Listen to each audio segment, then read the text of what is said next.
Yo guys, what is going on? Well, I'm back to another video, another preview now. Before we start this preview, I just want to say a big shout out to Alex Griffin, who's actually made the thumbnail to this video. I will leave his link to his channel inside the description down below. Go down there, click on the link, go subscribe to him, show some love towards his videos. He's nearly at 5,000 subscribers. He's absolutely smashing the YouTube scene at the minute. And like I say, man, his channel's expanding every single day, just like mine. So subscribe to me, subscribe to Alex Griffin, and let's get into the video.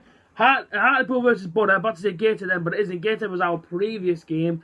Hartlepool versus Butter. Now, there will be no match day vlog for this one as I cannot attend this game. I had full intention of going, but something has come up this week which basically is restricting me. I can't go, so I do apologise. Please don't hate me too much. But the match day vlog will return for Salford. I will be going at one in a couple of weeks.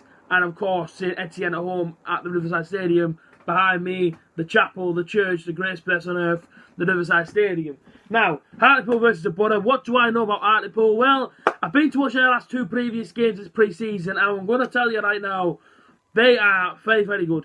Craig Hignett's got them playing very, very, very nice, attractive, creative football. Going forward, these lads will hurt you. I'm telling you now, if Butter do not concentrate, and if they really want to win this game, which I'm guessing they'll do, because, do you know what I mean, it's going to be confidence and momentum. If you go into this game not giving 100%, we will get punished by Hartlepool going forward, because I'm telling you now, their forward line is scary. We've got the number 10 from Sutton, the number 9 who's the French lad, Hawks who's a creative midfielder, they've got Noble who, towards the back end of last season, I don't think a lot of Hartlepool fans liked him this season. He scored in every single pre-season game. Hawks scored an absolute worldie in his last game, cut onto his right foot and put it straight out the corner. The number 10 and the number 9 strikers linking up well. They've been scoring all pre-season as well. The back line is a little bit shaky, which in my case, I'm thinking to myself, well, that's good, because that means the Borough could potentially score many, many goals on Sunday. But it depends how they sort of fare up against us, you know what I mean? How bad do they want to win this pre-season game? And that's things are friendly. But at the same time, both teams want to win to try and keep sort of confidence, momentum going. Hartlepool have had all the way through pre-season, haven't been beaten yet. But of course, they've been beaten once, won once. We're looking at it now, and I'm just thinking to myself, okay, we should be able to outclass Hartlepool. We should be able to outclass them, but it's about how do we sort of go into it? Are we going to go into it sort of like giving 50%, try and get minutes, or do we actually want to try and win this game? Do you know, it's one of them. But as I look back on Hartlepool, of course, the manager is the legend Craig Hignett, first person to ever score at the Riverside Stadium. The players out the National League normally finish mid-table, but I believe that this season, with the danger they can cause up front, they can probably push into sort of like into, I would say, the top two. The ground is Victoria Park, and like I say, in the last two previous results, they beat Shildon 6-0, they beat Newton Aycliffe 7-0, and I paid £5 both times, and I've got to say, I'm more than got my money's worth for them two games. If I was going to give my starting 11, which I'll give you now and then talk a little bit more about the game, I would go for just a strong, basic starting 11. I'll go two up front. We've been watching one up front, and the one up front scares me a little bit, because last season, we've seen one up front quite a lot. We've seen the long ball quite a lot, and against Gateshead, I've got to be real with you there, sports fans, Butter fans.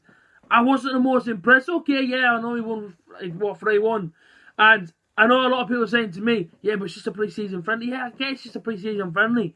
But you want to see a little bit, do you know what I mean? You want to see the new ideas that are going to happen for the following season. And if I want new ideas, and not to criticise, but just to be completely honest, if our sort of new ideas for the new season is to get the ball inside the middle of the park and splash it out to the lads at the wing and lose the ball, then that doesn't fill me with a lot of good ideas, you know what I mean? It doesn't really fill me with much confidence. I want to see it on the floor. I want to see the pass and move game. I want to see us go from the wing, cut into the middle, have shots from outside the box, not try and walk it into the goal, because towards the second half, we're trying to walk it in and say, look at that, just have a shot. Do you know what I mean? It won't hurt you, just have a shot. That's how I've seen it, but if my starting 11 will go Darren Randolph in goal, of course, you know what I mean, for the second half, a whole new 11 comes on anyway. The back four housing is sort of drifting to that right back position, played there against Gateshead. Got a goal as well, he did pretty well. So Houston, Flint shot, and then Hayden Coulson, I start him again as well. Hayden Coulson, wow, what a baller, man. He really impressed me against Gateshead. And like I say, man, he played very, very well. The four inside the midfield, my boy Marvin Johnson, Wing, Saville and Tav. And up front, also my guy, Ashley Fletcher, with Brett Assombalonga returned back from international duty to sort of alongside him, get some minutes, get a bit of action going on. So, for me, I'm looking at it now, and I'm just thinking to myself, I ain't going to underestimate Hartlepool. I know it's a pre-season friendly, but but I'm still not going to underestimate them. I mean, they are a very, very, very, very good team going forward. At the back, a little bit shaky, yes. We can exploit their back line. We can do some damage with the likes of Tav's pace. Hayden Gosson linking up well with him. Marvin Johnson. Johnny Austin make the runs up with him. Through the middle, the creative spark, Lewis Wing. And of course up front, if he's one up front, Ashley Fletcher. Terrorise the back line. Same Brits on Blanco, rough up a little bit. Score prediction for this game. I think it'll be a close game, I'll be really honest with you. I'm going to go for a 2-1 Borough. I do think it'll be a close game. Depending on how both teams go at it. If Borough go in there, give it 100%, and Hartlepool give 25%, Borough win 6-0. If it's the other way around, Hartlepool win 6-0. And if both teams give 100% and actually try and treat it properly, go into it wanting to win the game, and probably giving the fans sort of like, you know what I mean, a little bit of value for money. I can see it being a close game, and I'm just going to go for a Borough 2-1.